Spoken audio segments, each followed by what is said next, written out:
আসসালামু আলাইকুম রহমাতুল্লাহি ওয়া বারাকাতুহু। সুপ্রিয় সম্মানিত দর্শক ও শ্রোতা, আশা করি মহান রব্বুল আলামিনের দয়ায় আপনারা সকলেই ভালো আছেন। সুপ্রিয় সম্মানিত দর্শক শ্রোতা, প্রেম ও হারাম রিলেশনের ভয়াবহতা জানতে ভিডিওটি শেষ পর্যন্ত দেখার অনুরোধ রইল। কতটা ভয়ঙ্কর এই হারাম রিলেশনশিপ। হারাম রিলেশন থেকে বেরিয়ে আসুন। আপনি 5 ওয়াক্ত নামাজ পড়ছেন, প্রতিদিন কোরআন তিলাওয়াত করছেন, পর্দা করছেন, রাসূল সাল্লাল্লাহু আলাইহি ওয়াসাল্লামের সুন্নাহ মেনে চলছেন, নিয়মিত দোয়া করছেন, আবার আপনি দিনের পর দিন একটা হারাম সম্পর্ক মেনটেন করছেন। আপনার কোনো ধারণাই নেই এর ভয়াবহতা সম্পর্কে। শরীয়তের দৃষ্টিতে এই হারাম রিলেশনশিপের অপর নাম জিনা। আর জিনা হলো কবিরা গুনাহ, যা তওবা ছাড়া মাফ হয় না। আল্লাহ তাআলা পবিত্র কোরআনে বলেছেন, তোমরা জিনার ধারে কাছেও যেও না।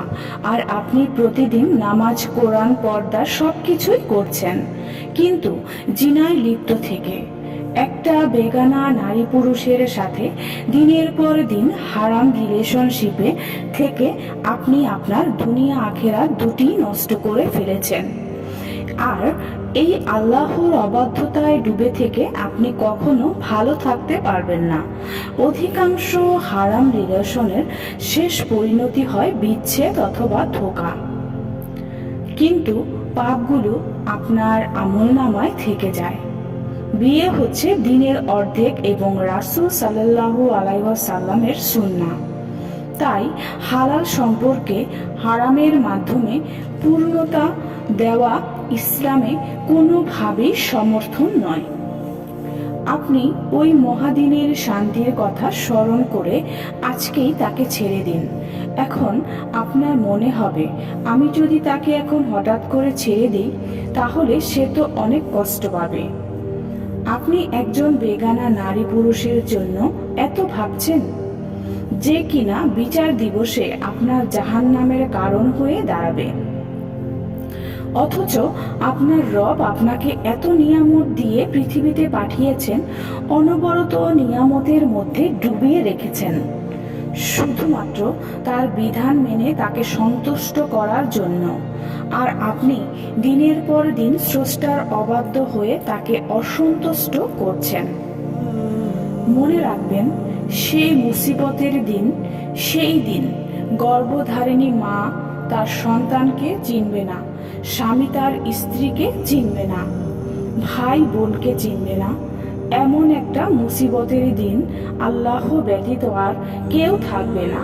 আর সেই স্রষ্টার সাথে নাফরমানি করছেন সৃষ্টির মায়ায় পড়ে।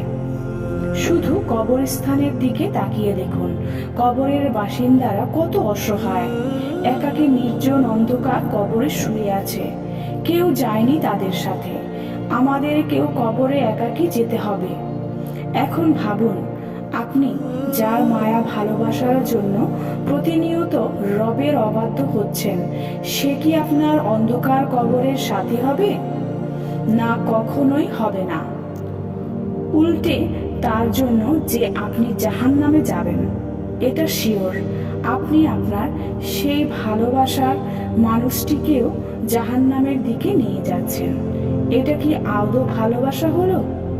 সুপ্রিয় সম্মানিত দর্শক শ্রোতা, আজকের ভিডিওটি এই পর্যন্তই। ভিডিওটি যদি ভালো লেগে থাকে অবশ্যই চ্যানেলটি সাবস্ক্রাইব করবেন, লাইক করবেন, কমেন্ট করবেন এবং বেশি বেশি শেয়ার করে দেবেন। সবাই ভালো থাকবেন। আল্লাহ হাফেজ।